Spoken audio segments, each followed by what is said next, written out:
more serious tone, a more thoughtful topic. When life challenges hits hard, it can stop you in your tracks. So today, ways to plan your next move and not just survive, but really thrive. Connie Sokol is an author and founder of Back to Basics. She joins me with steps to keep you moving forward. It's so great to see you. I love this topic, and I can't wait to hear your spin on it, because you are a woman who knows how to dig deep when the time is right. And sometimes those emotional challenges can leave us feeling totally paralyzed, just stuck. And getting from that place of you're so overwhelmed that it's hard to even make a move, and you see choices before you, but you don't even know what to do.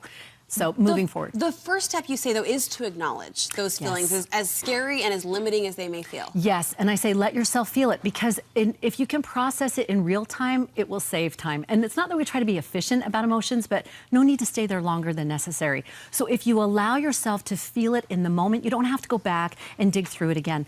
And that's kind of funny to me, because just recently my son went to kindergarten, and I've sent a few, and some more readily than others, but he went to kindergarten, and I was like, great, came back to the house ready for a productive morning, and it hit me. I just started to weep, and I thought, what? And then I realized he's my last of 7. It's caboose. I had him when I was 47. I mean, it really was the end of an era, and I kind of went, wow. And so I got some comfort food, banana bread, and curled under the covers and just watched them north and south. And you know what? In an hour, I not only felt better, but I kind of sat up and I had this idea for a historical fiction novel, and I outlined it in an hour. So when you clean it out, you can move forward. It allows you to open yourself up. Exactly. It's almost that line, let yourself cry. Yes. Let yourself cry. Yes. My husband's actually said that to me a couple times. One right before I got my epidural. I'm trying to be all strong. He's like, you can cry. But we almost as women don't give ourselves that permission, right? To just let go and let down. Exactly. And that's why it's so important to open up. It's open the door to people, to possibilities, to experiences. I think as women, we tend to, when we're going through a life challenge, we kind of withdraw and we pull in, and we feel almost ashamed, like we don't know how to solve something, but we think we should know, and we need to have a plan, at least, if not for ourselves, for others. See, I've got a plan and I know what I'm doing because I'm supposed to know what I'm doing. Right. And instead, I think it's so great when we can open up and involve other people and allow ourselves to just kind of let it unfold and kind of allow ourselves to move through it and say, I don't know what I'm doing. A friend I was talking to just a few weeks ago, she just was released from responsibility, and I said, how are you doing? She goes, I think I'm having a midlife crisis. And then she said this marvelous thing. She said, I'm letting myself flounder. And I went, beautiful. That was priceless. She could see that she just needed to simmer a little bit before she jumped into just not having a ready solution, but allowing it to unfold.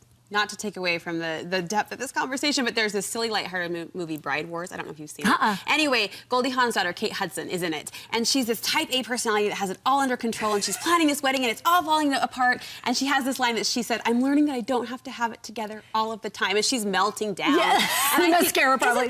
Isn't that every woman? Like, we feel the need to keep a tight grip on everything, and we almost need to give ourselves permission, like your friend did, to flounder and just flounder. Allow yourself to simmer and allow things to sort of blend together to have this new phase start to unfold for you. Let me ask you, you talk about opening the door, and I think sometimes when challenges feel really heavy, it's hard for us to get our grip on that handle. And how can you recognize doors that might be opening for you, in front of you, and know which doors to walk through as you try to work through this? Well, and I think that's the hard thing. And then you have so many choices before you. And what happens in life challenges, what makes it challenging, is that there are so many things that are out of your control. And I think that's the hardest thing for women, when we feel the responsibility, but we can't control the outcome.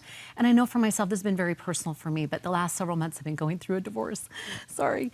And I had to see at one point the reality that I had to say, you know what? I can choose one thing, and that's my approach, that's my attitude. And Viktor Frankl says that much more eloquently. But he says no matter what you're going through, no matter the depravity even, you can always choose your attitude. And that one domino, it allows everything else to filter through that. So new things happened. I made better connections with women and with my children, taking care of them. And I lost 30 pounds, and I started to see things in a new light. And I thought, I am not going to just survive. I'm going to thrive through this. I'm going to flourish in this thicket.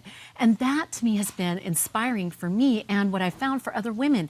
Because when we link arms and we help each other and say, I can approach this differently. I don't have to let this, throw me. I can not only be stronger, but the way that I do it will make me stronger. I love your brave heart, Connie. When we talk about that control that so often we're missing or we're just, scrambling to get, you say focusing on what you can do, what you can control, the steps you can take. Like you were talking about, all those connections that are in front of you, the can-dos can really help propel us forward. Absolutely. And then we can see clearer the next step that we want to take. So once we've focused on the one can-do, then we can get to that next step, which is I'm going to take a brave step. And this can be hard because sometimes our soul shrinks at what we have to do, or we're avoidant, or we're worried or confused. And instead, we can go to that peaceful place where we know that what we need to do is right. And when we have that, we can align with it. And that's where a divine source comes in, whether it's God or the universe or a higher power. And then you will know what's the next step. And you can kind of take that Indiana Jones leap of faith in the movie. And that's a few weeks ago, even with this segment, I had one topic and then I awoke with, no, I think it needs to be what now? And we went with it. And then I thought, I'll do a Facebook Live. And I've only done like 2. And I had hundreds and hundreds of views. And I went, women are related to this. So I thought maybe I'll do a book. And then I thought, one morning I woke up and I thought, I'll do a pre-order. I don't even know how to do a pre-order. So I had to Google 6:30 in the morning, how do you do a pre-order? And I had no cover. I had a logo, my Back to Basics logo that was on my computer, and I had no content. I put on a page that said, content's coming, it's gonna be really great, pre-order. I'm serious. And then 2 days later, I checked to see if the listing was correct. It was #1 on Amazon. Awesome. I went, you know what? Go by faith, go with your gut, know that right, peaceful thing, and move forward. And look at all that came from that one brave step.